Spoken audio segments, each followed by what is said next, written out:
prayers and positive vibes. Can't dry the eyes of the mama who cries, cause the violence in the skies can't make her sun rise.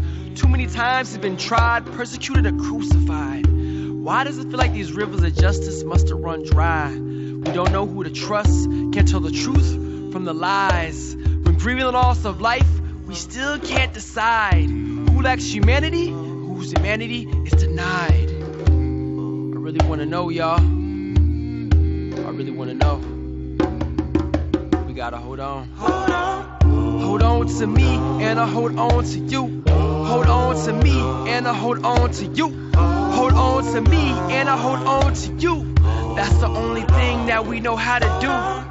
Hold on to me, and I hold on to you. Hold on to me, and I hold on to you. Hold on to me, and I hold on to you. The God in me needs the God in you. Why are our dark faces stargazing, searching for our Savior to start healing the hurt and stop the heartbreaking? To save you and me when detained in a mental state, penitentiary. We've been debased to a base meant to be homeless and hopeless and prone to starvation and laid in a bed of cardboard and cold hard pavement.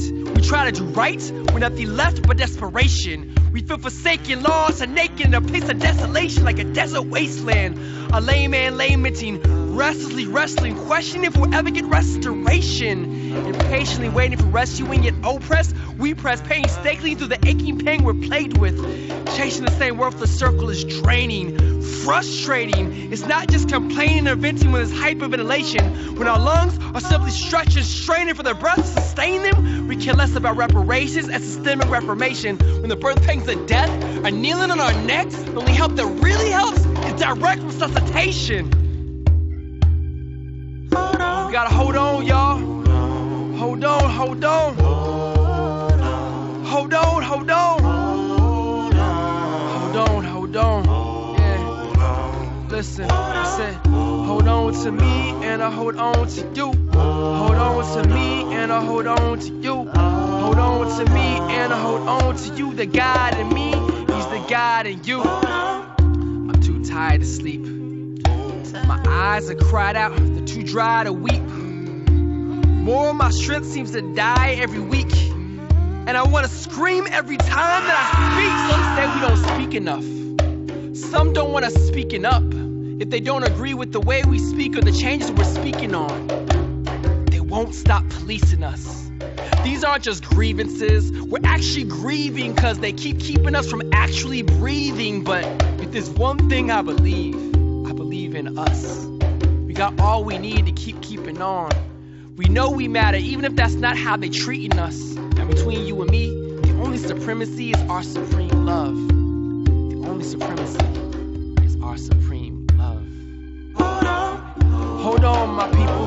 Hold on. Stay strong, my people. Stay strong. Hold on, my people. Hold on. It won't be long until our kingdom comes. Hold on, my people. Hold on. Stay strong, my people. Stay strong. Keep on, my people. Keep on. It won't be long until our freedom comes.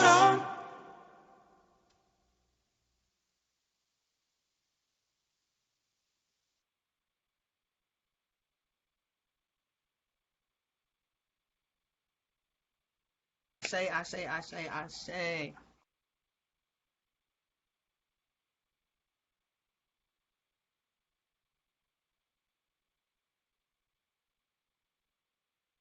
think today is definitely about holding on and us being able to persevere and continue to see the love and God in each other.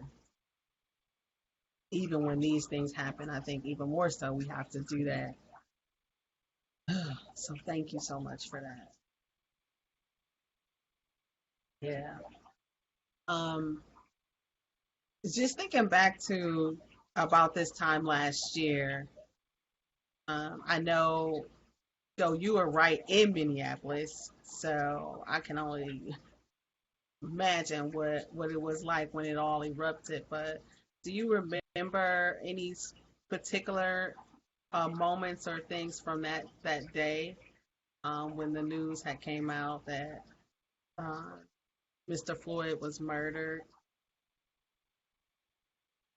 Yeah, for me, I have a practice of not watching videos of black bodies being brutalized. And some people find it surprising, but to this day, I still haven't seen the video. Oh, I But haven't either. yeah, but I did hear about it as soon as it happened. Folks were talking all over the city, all over the community. It was all over my timeline. It was hard to miss. And my heart was just broken. To me, when I first heard about it, I was just like, here we go again, right? Mm, Because it's happened so persistently.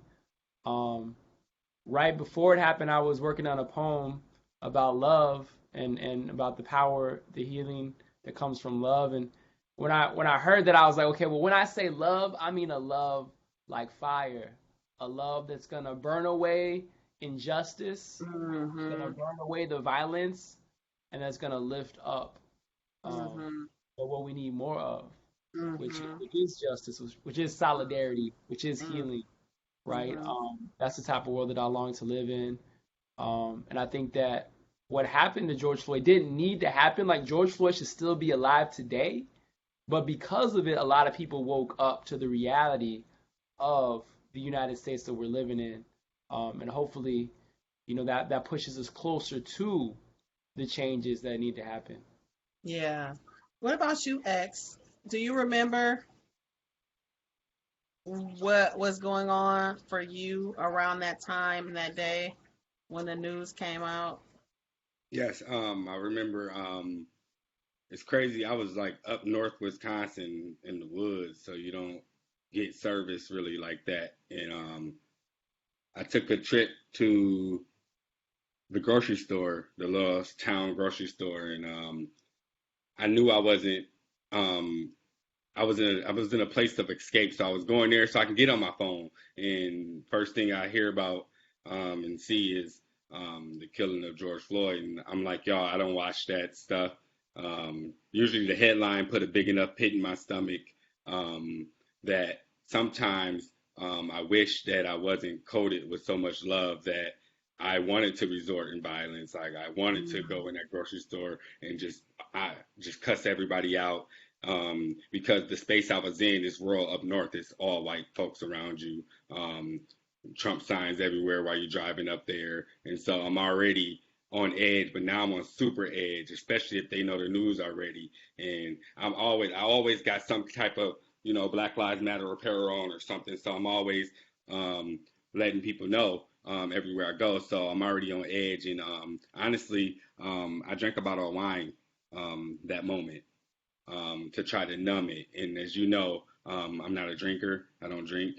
I had to start all over with sobriety in that moment. And that day, like a lot of people in this country, changed a lot of our thought processes. When it always used to happen, I'm like, here we go again. I get the same pit in my stomach, even when it's from my church. It's the same pit that I was getting in my stomach, and I wasn't doing anything about it. So this time around, I looked within myself, um, and that was enough to get me through and not throw my life away at that moment because of my anger. I was angry, and then now I'm able to teach my youth that there's different ways to deal with our anger, other than turn into a bottle. yeah, yeah. But that's real, you know? That's real. I'm sure a lot of people were trying to self-medicate that day, find some way. Um, oh yeah, thank you for sharing that. Pardeep, do you remember where you were when you heard about the murder of George Floyd or what was happening around that time for you? Yeah, I do, Rhonda, and yeah, thank you for that question. I was watching it, and I think that I wanted to see the footage. I wanted to, and I can respect Joe, Xavier, yourself, and the effect that a communal trauma has on when we watch it over and over and over again, and we identify it. But I think for America, it's important that they bear witness to the harm that has been done and capturing that, and I'm going to describe it in graphic detail, but the suffocation of another man who is calling out and begging for his life is nothing new to Black America. It is nothing new to Black families. It's an ancestral fear. It is something that and to not watch that for Black America is fine, but I think for the rest of America, it's important for us to bear witness and really thinking about and watching those officers stand around and be bystanders. And I think it calls on us all to say, how have we all been bystanders? How have we not deliberately but condoned the harm that is happening right now, and how much, it's well understood that our country has its roots in violence. And some people will, fly a Trump flag or fly another flag or fly a red, white, and blue flag, when really it is red that's in the soil of this country. And it is bloodshed that is in the soil of this country. And if we don't know that it's there, or we feel like we can be somehow some way absolved of it by not having to watch it, I fear that we're just going to continue this as we go forward. So it's just important to watch it, take it in, breathe in sort of suffering, and then try to do something the next day and know that we have a responsibility. Mm-hmm. Kerri, do you remember what you were doing around that time or on that day when the news came out? I remember getting ready for another round of meeting in the council. I mean, our world is a whole bunch of committee meetings, right? And the first thing I remember thinking is, dear God, not again. And the second thing I remember thinking was, how in the world are our leaders on our peace and justice mission going to carry this?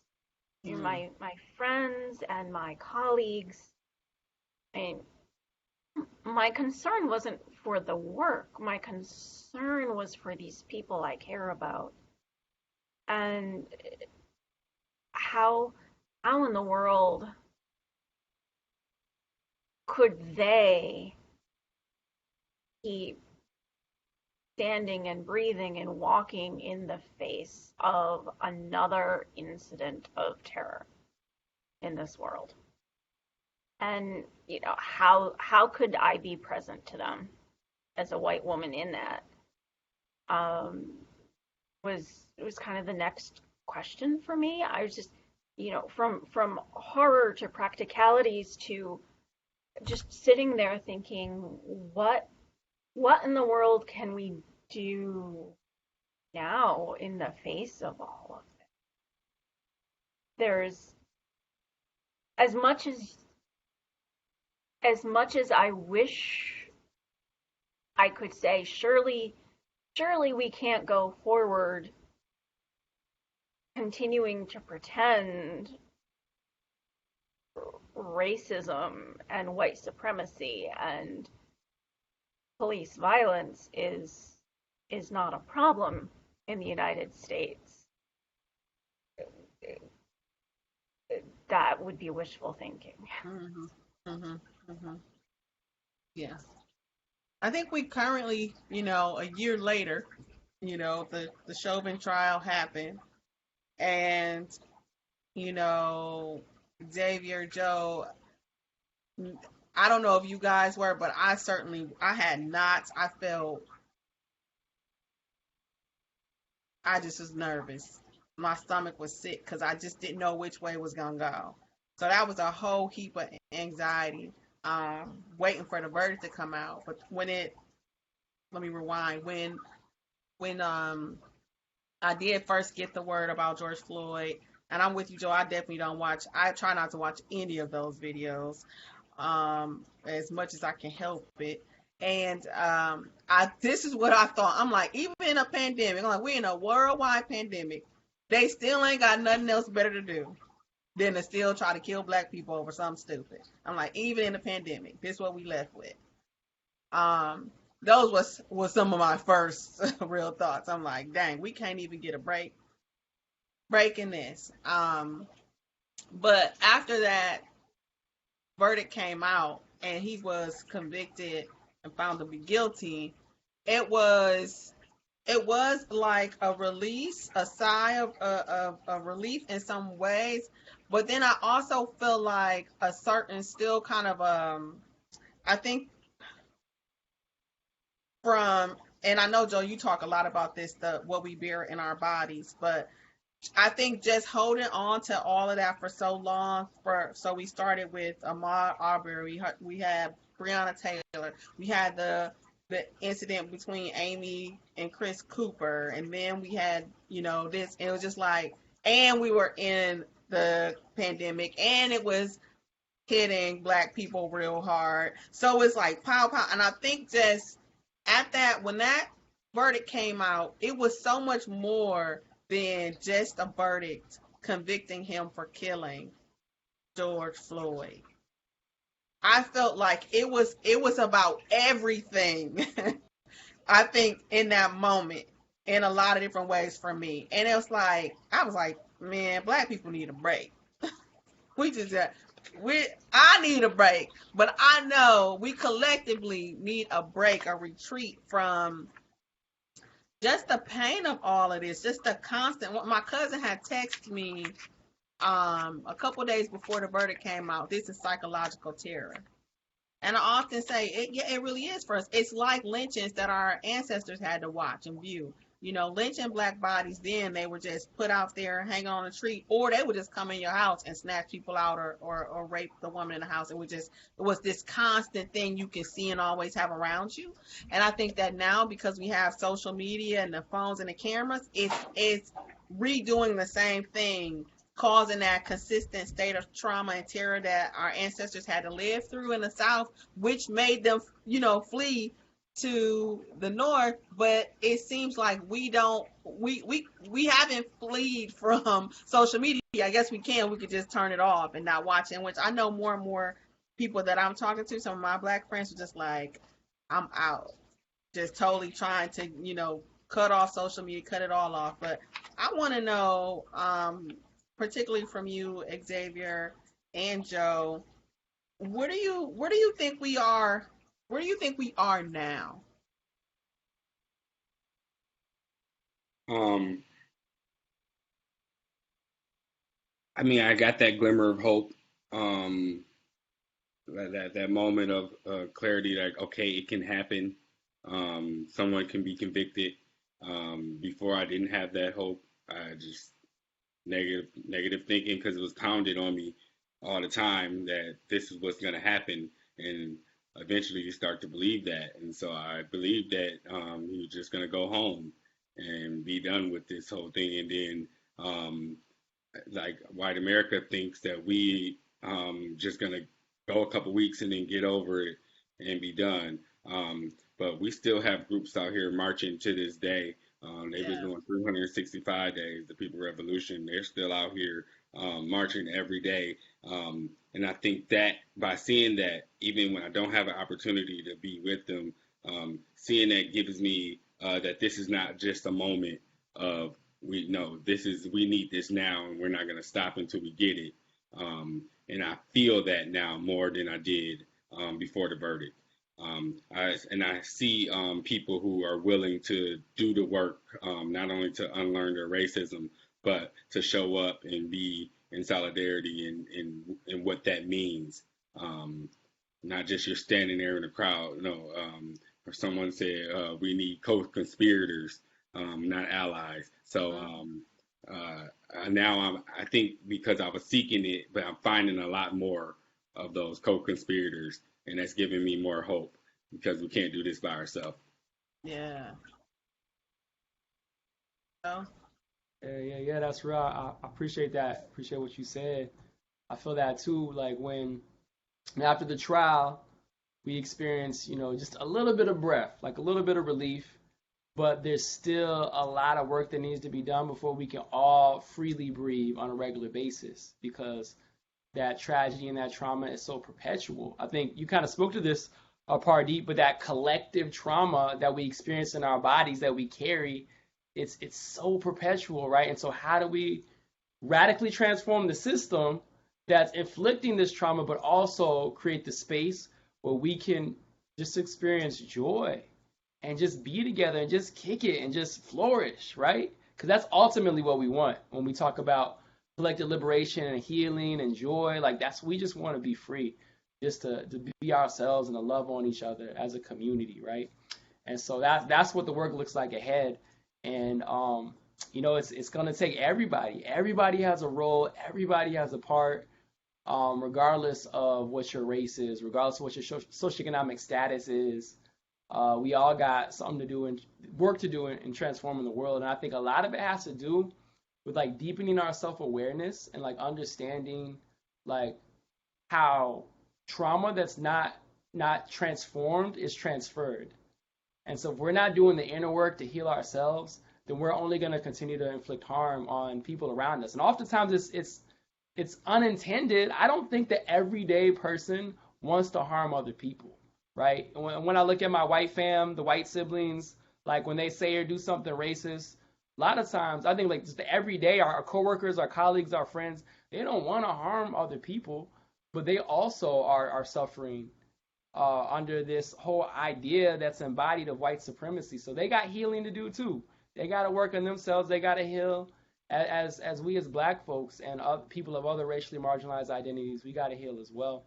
That's a big part of it, is like deepening that self-awareness and creating the space where we have healing practices that we're committed to, and also just like experiencing joy, giving ourselves permission and freedom to have joy in our lives, because that's not the narrative that's out there, right? There's so much doom and gloom. I talk about the news. I don't think the news should be called the news. It should be called the worst things that are happening near you. Right. Like, we gotta have some space where we can just be ourselves and be authentic and be unapologetic, right? Like that's the type of world I want to live in. So that's what I try to do with my family, with my friends, every opportunity I have. I don't know how long we have on this planet, you know what I'm saying? So while we're here, let's do the best we can to like just bless each other, just love on each other, just heal each other, right? That's the work right there. I don't want to be a part of a revolution that doesn't have joy in it, that doesn't have dancing and singing and laughter in it. And so that's the work that I'm committed to. You have already started kind of moving into my next question, which is really like that role of faith, and a lot of those things that you're mentioning, I think our faith traditions help us to anchor ourselves, to do the hard work of healing, of digging deep and going through into those dark places of ourselves, and being able to kind of work through that we can be better humans, that we can be better, as you say, siblings towards one another. I know for me,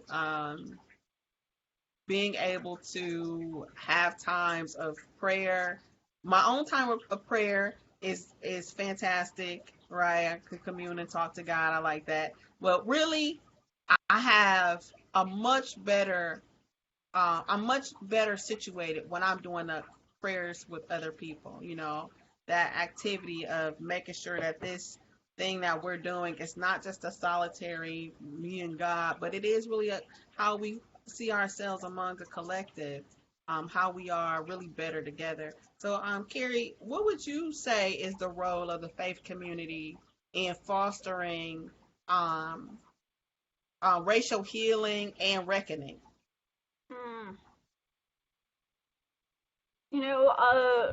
A lot of ink and a lot of pixels have been spilled this pandemic season, this racial reckoning season, on self-care, and not enough has been allotted to the idea of community care. I think community care embraces so much more than self-care, which just gets watered down, and it pulls us out of community. It pulls us out of accountability, and community care is so much richer.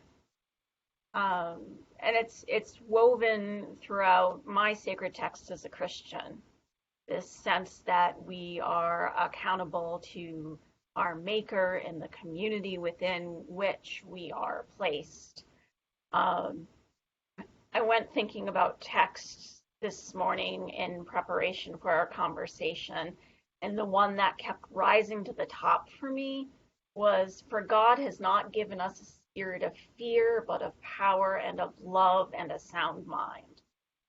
And none of those are things that we can exercise alone.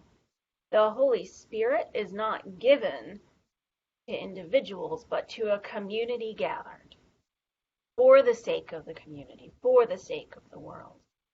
Love is not something just for you. It is for everybody. You don't get pulled out of fear just by yourself. It's because you have somebody by your side. If you're exercising power by yourself, it's getting distorted in all sorts of ugly ways. It gets righted because you got somebody holding you accountable. I think that's the power of faith in this work of restoring right relationship and bringing us to where we should have been these hundreds of years, which is not going to be an easy thing to turn right side up again.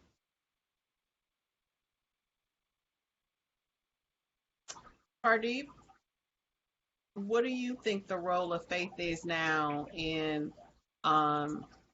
providing some healing and reckoning with what has been done, and what is currently being still?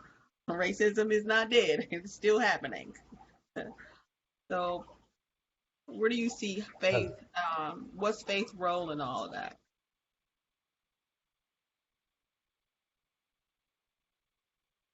Sometimes I see faith and I see children, and I see sometimes the closeness that they are to that because they haven't learned the illusions of this earthly existence. And you could definitely see it in the daughter of George Floyd, Gianna. And she did an interview like right after, and she talks about how she wants to be a doctor and how she wants to become a doctor so that she can help people, as she's quoted. And I think about just the spirit that has to fight through. And so faith to me is this, earlier on I talked about, and I said that blood is in sort of the foundational dirt of America. But grass still grows and trees still blossom in that same dirt. So to me, faith is this never giving up spirit. But I do also, I think about those that have deep faith are sometimes the ones that carry the most weight, the most, like the saddest hearts are the ones that need to have that deepest faith. And sometimes I think it is an unfair burden. I think it is, we think about how much, I was thinking about when Joe was talking about just news and media and being bombarded by all of these messages. And even as we were all talking about, here's the verdict of the Chauvin case. And then there's some negative news about another officer-related shooting. And I was like, that celebration was so short of life, of worth, of is my pain worth putting this person in jail for, or is it not? I was like, why is that? Why is it that media weaponizes feelings? Why is it that is almost deliberately done? And people need to check off and say, you know what, I'm not going to be part of that anymore, and to reclaim my life. And this is not just liberal media or conservative media. This is a bombardment of negative news on the media that is inundating our spirits, our psyches, and our faith. And I think somewhat to reconnect to our faith, we have to turn it all off and reconnect to who we were supposed to be and come back to self. And for other people, I think about how much they have forgotten the worth of other people, or somehow they have not learned that. Somehow Derek Chauvin didn't learn the worth of George Floyd. Somehow, some way, we have not learned the worth of somebody else because of their religion, because of their race, because of their gender, because of their ethnicity, whatever it is. And that is the greatest spiritual sort of test that we have as human beings. To use our intellect, our consciousness, and our spirit to connect not with the people that look like us, walk like us, talk like us, dress like us, eat like us, believe like us, but the ones that don't. And when that is achieved, then we can come back to that word we were talking about seeing God in other people. But we have a long way to go. So, I didn't think that was a long-winded answer about what faith and how I think about it. Thanks. That was a good word. That was a good word. We needed to hear that. So, yeah. Mm-hmm. No, it's all good. Really, we're all in this together, and I know that sounds cliche, but it's really true. And we're in it with the people who hate us too. I mean, it's like we can't separate. We're all here, and we have to all figure it out. I think if we, as people of faith, no matter what you practice, I think we have to be able to, at least kind of what I'm gaining from some of the things you've said, both you and Kerri, is like we have to reclaim what it means to be community together. And I think our faith traditions teach us a lot about that, although we know there's been a lot of times when people have weaponized their tradition to oppress other people. And so that's not lost on me by no means. And that's happening in our country today. Christianity is certainly being weaponized to continue to propagate white supremacy, to continue to keep whiteness as the idol it is. And I think it's when we begin to speak up and really, as you say, Pardeep, turn off a lot of those things and reconnect with our spirits, that we can stand against the idolatry of white supremacy, the evilness that it is bringing forth, that keeps us from seeing God in other people and keep us from seeing God in ourselves. Really, if I am a reflecting of that light, of that love, of that power, how can I use that in a way to diminish and hurt another person? You just being in a spiritual alignment, you won't be the goal is never to destroy another person, but out of alignment, when you have now centered yourself as God, as the one who can, in that moment, as Chauvin did, he decided that I'm going to be the first and the last in this situation. And so I think that the more we can create space and opportunity for us to realign spiritually with ourselves and with each other, we can get to that place of flourishing, as you were talking about. So before I go to our liturgy, so if you got your candle or you want to get a candle, now will be the time to do it. Xavier, I'm gonna give you the last word on that if you want to have something to say about our faith and possible hopes, or how faith can help us, or anything you might want to share. I think most of it was in our sermon. Yeah. Thank you again. Was hitting those points it was absolutely right, because that's when things started to change for me, when I looked within myself and started to work on things for me so I could be more available for others. And I think we've been hearing a lot about taking care of ourselves on here, and I want to be a third or a fourth to say yes. After being able to take care of myself, everything has changed. My faith has changed. I used to beat myself up, like, how am I this person with demons, but I work at a church. Like it don't supposed to work like that.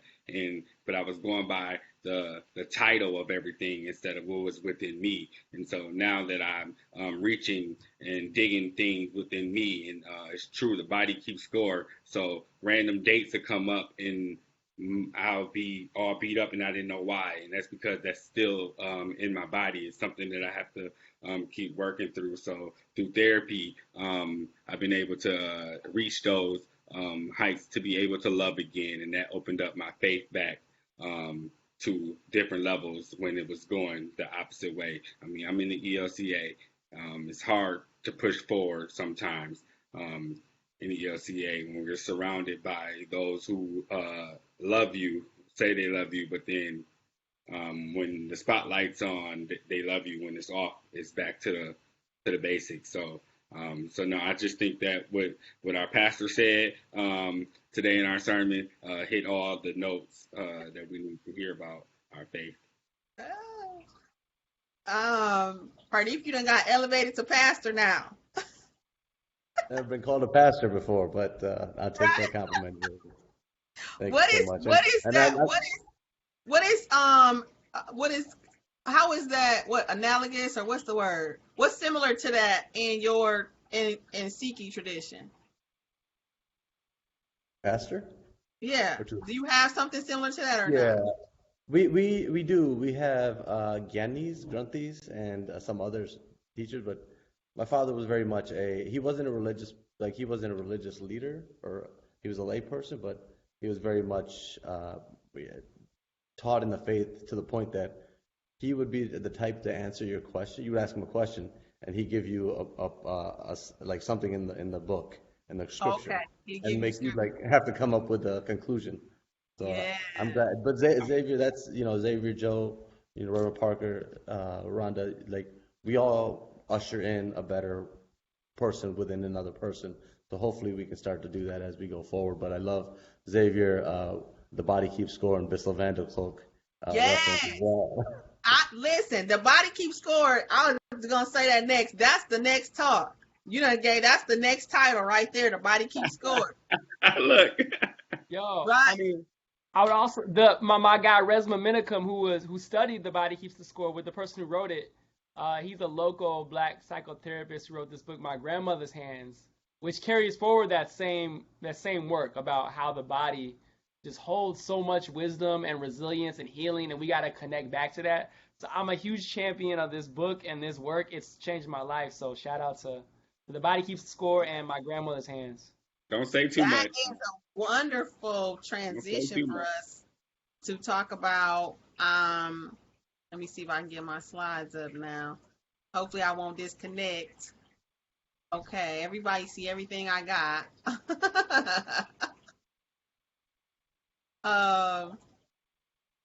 Okay, now we see, right? This is all clear? Okay, good. Okay, so that's a perfect thing to talk about the Black Joy Retreat, because part of that retreat, we want to make sure we give everybody a copy of that book, Grandmother's Hands. So if you would like to donate, you want to donate, it's different donation levels on here. I think the $25 donation will help us get 1 or 2 copies of that book out to folks as they sign up to join us for the retreat. But the Black Joy Retreat, we're hoping to kick off a series of retreats next month. And if you've been listening to this conversation, you already hear why we need to have a retreat to foster and facilitate more Black joy. This experience is for us to keep it fun, affirming, and safe. Safe for us, Black folks, members of the African diaspora. If you identify in that way, this is for you. If you want to come to this and do everything that's available on the campsite or at the retreat space, go right ahead. If you want to come and do nothing but lay there and be Black, that's fine too. This is not to be an overly programmed experience, but to be an experience that says, I'm with all of these different shades of brown folks that want to affirm me and just be in this space and relax. We all coming from the same experience of being bombarded with a lot of negative messages, images, And some folks have experienced harassment and all kinds of actual, gaslighting, all the different things that we all know that come along with having dark skin in this country, and being black. So we want to make this space available for you. Um, we'll have more opportunities for you. It's an event page right now on Facebook. If you are a person of the African diaspora and you want to attend, you can check out the event page on Facebook. It's called the Black Joy Retreat and sign up there. But you can also, here, open to all our allies. You consider yourself an ally. Please go to givebutter.com / the Black Joy Retreat, and you can give there, or you can give on the Race and Faith website at www.raceandfaith.org. So let's get started with our liturgy, and this is from the Black liturgist Cole Arthur Riley. I love watching her liturgies that come out. Her tag is at the bottom, Black Liturgies. You can go follow her and find her. I highly recommend it if you like what you hear. So here I will start. Let's just take in that deep breath, center ourselves.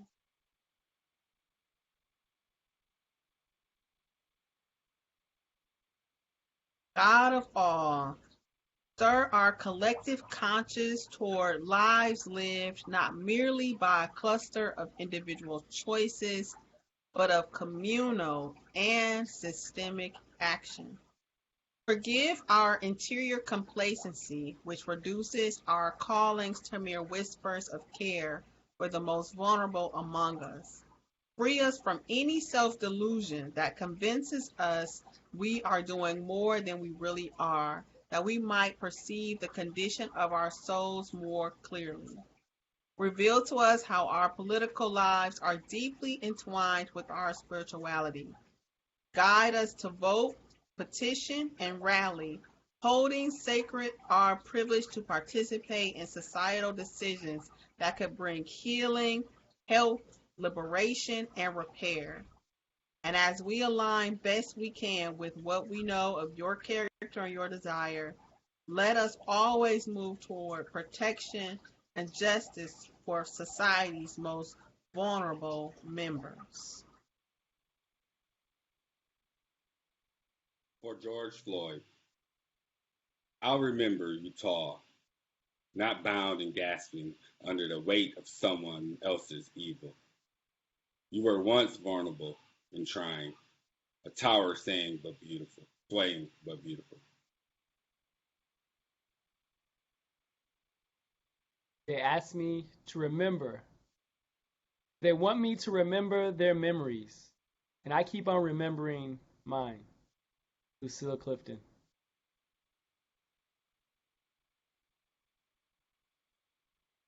It's been a year.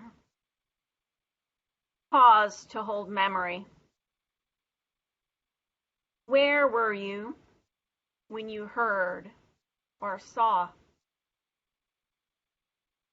What happened in your body?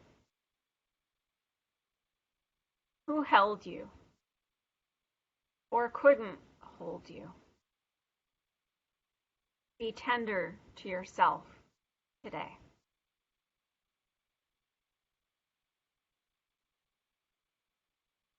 Inhale.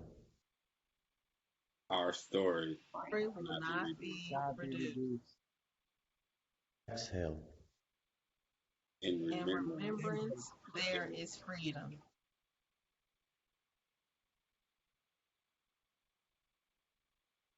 Inhale. I will not accept violent systems. Exhale. My faith My faith will not be confined.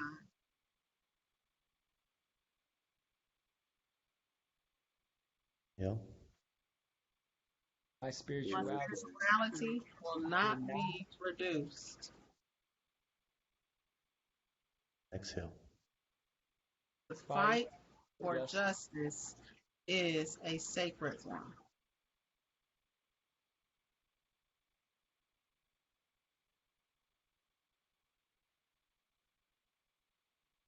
Heal.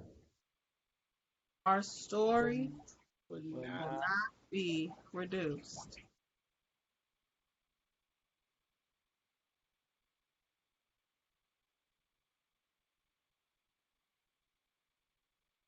In remembrance, there is freedom. In remembrance, there is freedom. Amen.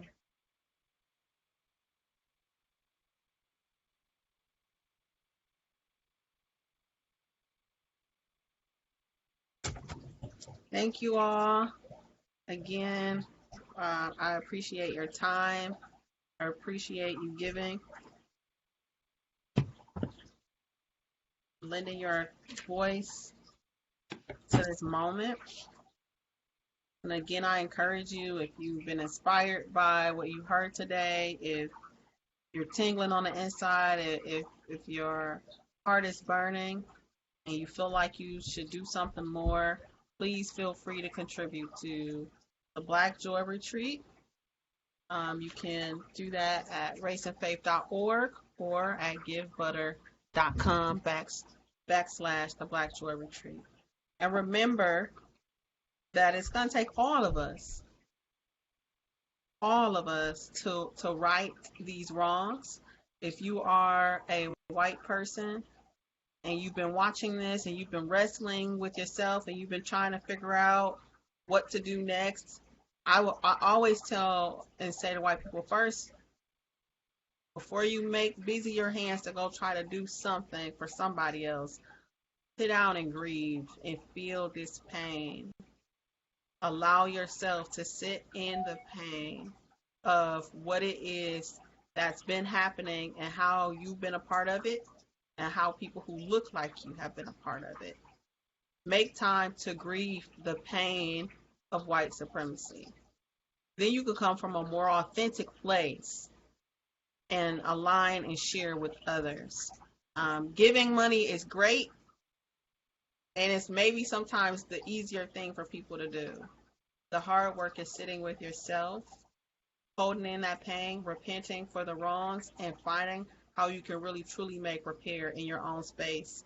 Go get your cousins, is what I like to say. All right.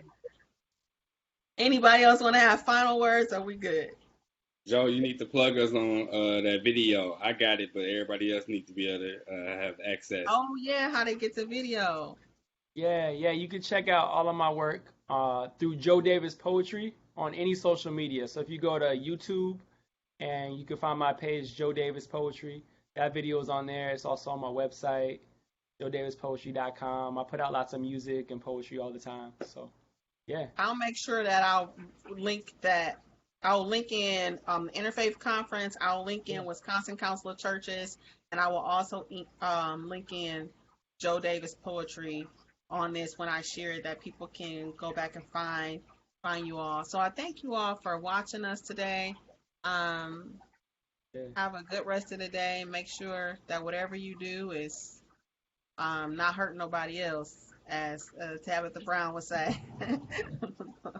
Whatever you doing. Okay. Hold on. Hold on.